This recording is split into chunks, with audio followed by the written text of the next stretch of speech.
5.000, 4.000.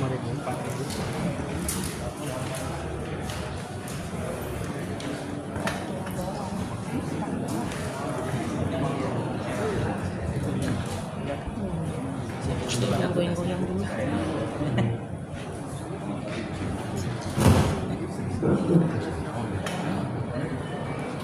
Baik, terima kasih majelis. Jaksa penuntut umum yang kami hormati, hadirin sidang yang kami muliakan, tibalah kami dari penasihat hukum terdakwa Faris Rustam Munaf untuk membacakan pembelaan atau pledoi dari hasil sidang kita selama kurang lebih 3 bulan yang sudah kita lalui. Tibalah saatnya dari kami penasihat hukum terdakwa untuk membacakan pledoi atas dakwaan dan tuntutan dari jaksa penuntut umum yang barusan dibacakan minggu kemarin. Untuk mempersingkat, kami hanya membacakan poin-poinnya saja di majelis. Yang pertama, dari semua keterangan saksi ecas atau memberatkan yang dihadirkan oleh jaksa penuntut umum, bahwa tidak ada satupun keterangan transaksi yang merupakan alat bukti yang diberikan jaksa penuntut umum yang menyatakan bahwa terdakwa atau Faris Rustam Munaf itu terlibat dalam peredaran narkotika dalam kasus ini. Bahkan saksi ecas atau saksi memberatkan yang dihadirkan jaksa penuntut umum menitik beratkan bahwa Mas Faris adalah pengguna narkotika. Seperti itu. Kemudian yang kedua, bahwa kami sangat menyayangkan dari keterangan saksi Denny terlihat dengan jelas dan terang bahwa kegagalan jaksa penuntut umum dalam menangkap orang yang disebut pengedar, dalam hal ini opung, itu jelas disebutkan oleh saksi Denny di fakta persidangan, yang akhirnya memaksakan terdakwa sebagai pecandu atau sebagai korban penyalahgunaan narkotika yang seharusnya mendapatkan perawatan medis harus memikul beban atas perbuatan orang lain. Selanjutnya masih berkaitan dengan alat bukti, kelihatan dengan jelas bahwa penuntut umum dengan sadar menghilangkan alat bukti yang sah menurut pasal 184 KUHP, yaitu keterangan ahli yang kita hadirkan di persidangan ini yang sudah didengar oleh majelis jaksa penuntut umum dan juga kami selaku penasihat hukum. Yang jelas menurut 184 KUHP, keterangan ahli yang disampaikan di muka persidangan adalah alat bukti yang sah. Namun oleh jaksa penuntut umum itu tidak sama sekali dimasukkan dalam tuntutannya, dengan otomatis mengabaikan yang dinamakan alat bukti dalam kasus pidana. Selanjutnya, menurut kami jaksa penuntut umum tidak mengindahkan program pemerintah, walaupun sebelumnya dalam tuntutan penuntut umum bahwa terdakwa dalam statement memberatkannya mengatakan bahwa terdakwa tidak mengindahkan program pemerintah, namun sebaliknya adalah jaksa penuntut umum dalam hal ini yang mewakili negara yang tidak mengindahkan program pemerintah dalam upaya merehabilitasi penyalahguna narkotika yang sudah jelas-jelas itu digaung-gaungkan oleh Kepala BNN, Kepala Jaksa Agung, dan hampir semua penegak hukum di Indonesia. Oleh sebab itu kami berpendapat kami tidak setuju dengan dakwaan dan tuntutan jaksa penuntut umum, karena menurut kami tuntutan yang dibuat jaksa penuntut umum itu adalah hanya didasarkan oleh asumsi pribadi jaksa penuntut umum saja dan tidak berdasarkan apa yang kita dapat sama-sama di fakta persidangan yang tidak sesuai dengan yang disampaikan oleh saksi, walaupun saksi yang tidak oleh jaksa penuntut umum, saksi dalam hal ini keterangan ahli, saksi dari kami atau saksi ecas. Selanjutnya mengenai analisis yuridis berkaitan dengan pasal 114 ayat 1 junto 55, pasal 111 ayat 1, pasal 112 ayat 1. Oleh karena jaksa penuntut umum dalam tuntutannya tidak membahas mengenai pasal 114 ayat 1, kami juga sepakat bahwa kita sama-sama dalam penuntut umum bahwa 114 itu tidak pantas untuk diterapkan dalam kasus terdakwa. Oleh sebab itu, karena jaksa penuntut tidak membahas, kami juga tidak membahas untuk hal tersebut.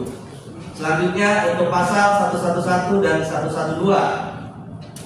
Pasal 111 dan 112 berkaitan dengan kepemilikan barang narkotika bukan tanaman dan tanaman. Untuk unsur setiap orang dan juga unsur tanpa hak melawan hukum, kami sepakat dengan jaksa penuntut umum. Namun untuk unsur setiap orang dan unsur tanpa hak melawan hukum bisa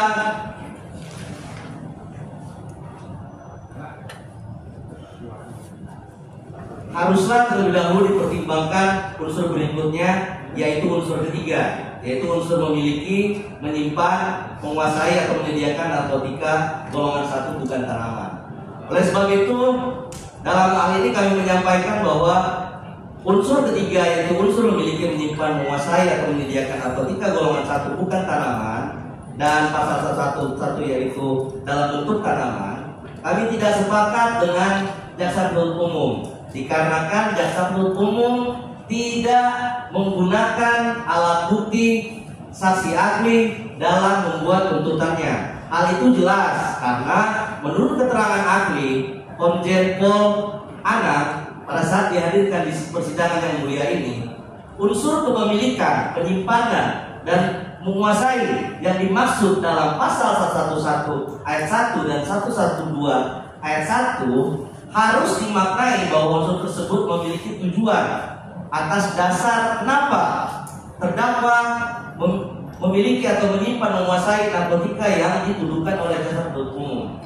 Jelas sekali oleh keterangan-keterangan saksi yang dihadirkan baik jaksa penuntut umum maupun dari penasihat hukum bahwa tujuan saudara terdakwa memiliki atau menyimpan, menguasai narkotika golongan 1 dalam bentuk tanaman atau bukan tanaman, itu adalah tujuannya untuk digunakan secara pribadi.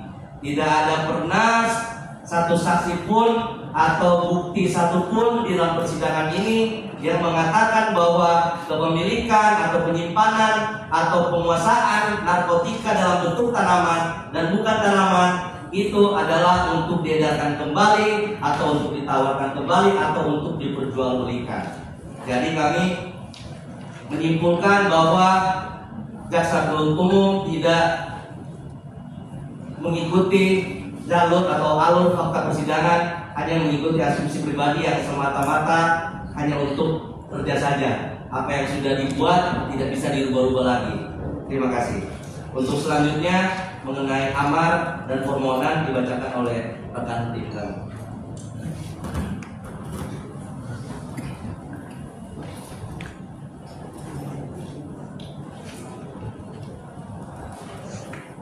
Izin yang mulia. Permohonan dan penutup. Majelis Hakim yang mulia, jaksa penuntut umum yang kami hormati, sidang yang kami muliakan. Bahwa berdasarkan fakta yang telah terungkap di sepanjang proses persidangan dalam perkara hukum, kami selaku penasihat hukum dan terdakwa tidak ada bermaksud untuk memutar balikan fakta atau mengabulkan fakta.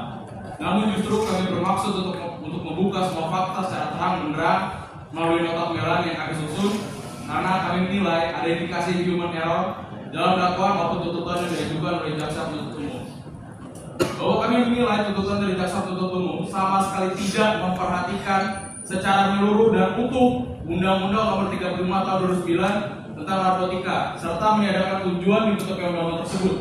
Hal ini menyebabkan jaksa penuntut umum mengajukan tuntutan yang seharusnya ditujukan kepada pengedar, namun dalam faktanya tuntutan tersebut justru menyasar pada korban penyalahgunaan narkotika. Tuntutan yang diajukan jaksa penuntut umum yaitu pidana penjara 6 tahun dan denda 800 juta subsidi 3 bulan penjara, merupakan suatu tuntutan yang sama sekali tidak mencerminkan keadilan dan kebermanfaatan hukum. Karena dari fakta yang terungkap selama persidangan, terdakwa tidak terbukti mengedarkan narkotika. Terdakwa sama sekali tidak ada niat jahat untuk masuk dalam peredaran gelap narkotika. Oleh sebab itu, kami yakin dan percaya bahwa Majelis Hakim yang mulia merupakan wakil Tuhan yang dalam tugas dan pengabdiannya tidak terlepas dari sifat ilahian. Saat ini kami berperan sebagai pencari keadilan dan pembela kebenaran. Dalam nota pembelaan ini telah kami sampaikan segala hal yang kami yakini dan imani bahwa terdakwa tidak bersalah. Kami berharap Majelis Hakim yang mulia menjadi secercah cahaya di tengah gelap berita hukum pada saat ini. Dengan segala hormat, izinkanlah kami di penasihat hukum dan terdakwa mengajukan permohonan kepada Majelis yang mulia. Primer, 1. Menerima nota pembelaan dari pledoi dari penasihat hukum terdakwa Faris Rustam Munaf alias Faris RF untuk seluruhnya. 2. Menolak surat dakwaan sebagaimana termaksud dalam surat tuntutan register perkara nomor PRRK nomor PDF 104 JKTNSL ENZ 205225 untuk seluruhnya.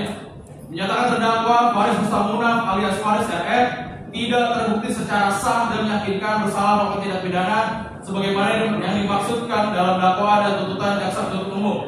4. Membebaskan terdakwa Faris Rustam Munaf alias Faris RF dari dakwaan dan tuntutan yang diajukan jaksa penuntut umum.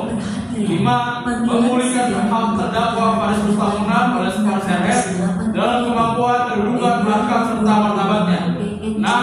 Memerintahkan agar terdakwa Faris Rustam Munaf dibebaskan dari tahanan setelah putusan ini dibacakan.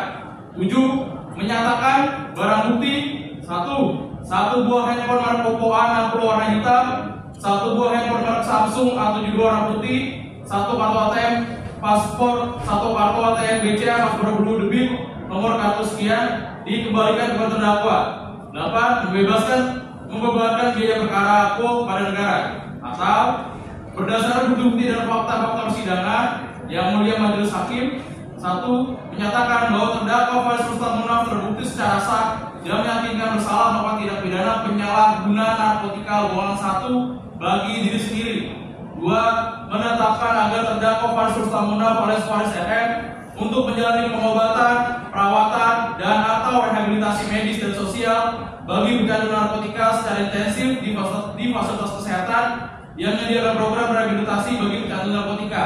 Atau jika Majelis Hakim berpendapat lain, kami mohon putusan yang seadil-adilnya ex apo et bono dengan tetap menjunjung tinggi hak-hak dasar asasi terdakwa Faris Rustam Munaf alias Faris RF sebagai manusia dan dalam sistem peradilan yang adil. Hormat kami, penasihat hukum terdakwa Faris Rustam Munaf GM Law Office tertanda tangan Griffin Meo SHMH, Yoli Payumara SH PSI, Charles P. Hombing SH, Verdio Perlindungan SH, Yudhistira Darmawan SH, dan Charles S. Sihotan SH. Terima kasih. Sebagai